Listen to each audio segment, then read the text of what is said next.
All right, thank you for staying with Daybreak. So the government says more than 237 people have died since the onset of the rains, and there's a lot of flooding that has affected several people in more than 33 counties. One of the worst hit counties is Tana River County, and joining us now live from Hola is Dr. Dhadho Godhana, is the governor for Tana River.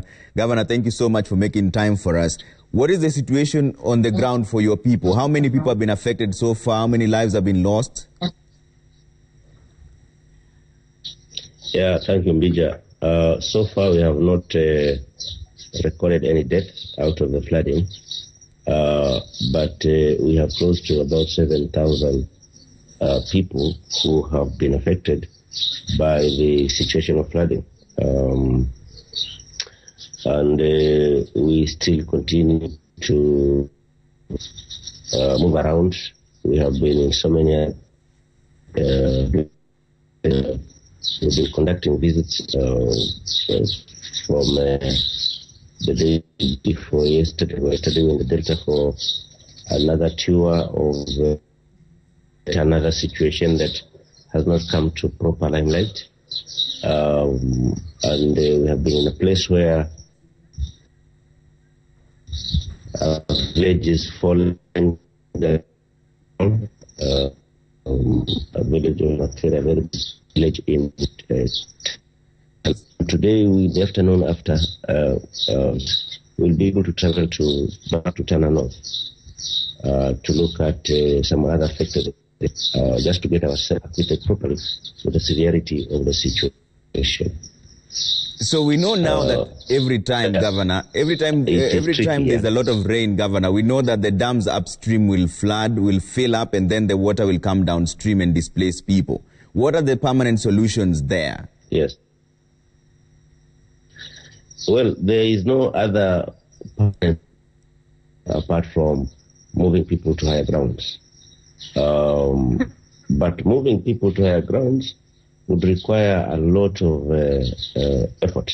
It will include preparation, first of all, on where identification of those grounds, and then planning of those grounds, because then moving these people from where they are, where they've lived for many years, to where they should move to today, it requires that at least there is the basic services that can be offered.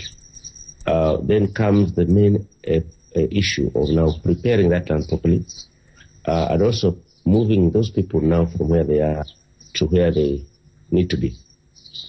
It may look simple to say that move out, but we went to a village called Madogo. You remember last year we were in Urema and Hewan, and people are saying, well, we are not going anywhere. But we also went to Mororo just the day before yesterday, and we found people in their shops, yet they are flooded, they are in water.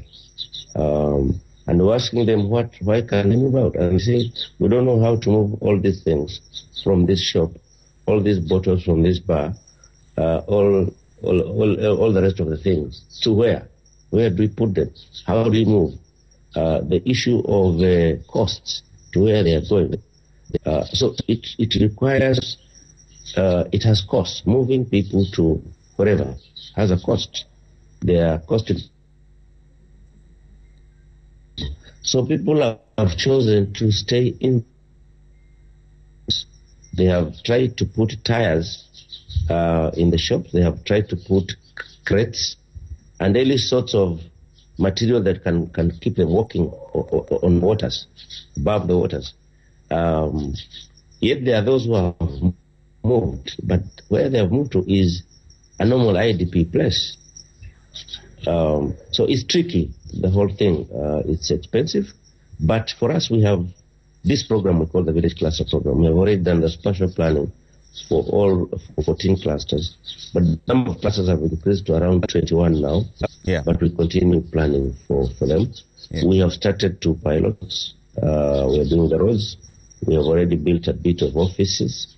One has a health facility there. We are procuring more health facilities, mini hospitals, complete, fully equipped. We have dug boreholes. We are fitting them with equipments. So we are doing the pilots. Now we are working with the public to be able to now prepare the land for now the physical planning phase. Within the pilots, 2 pilots have stalled, 2 are ongoing, and the members of the public have appreciated.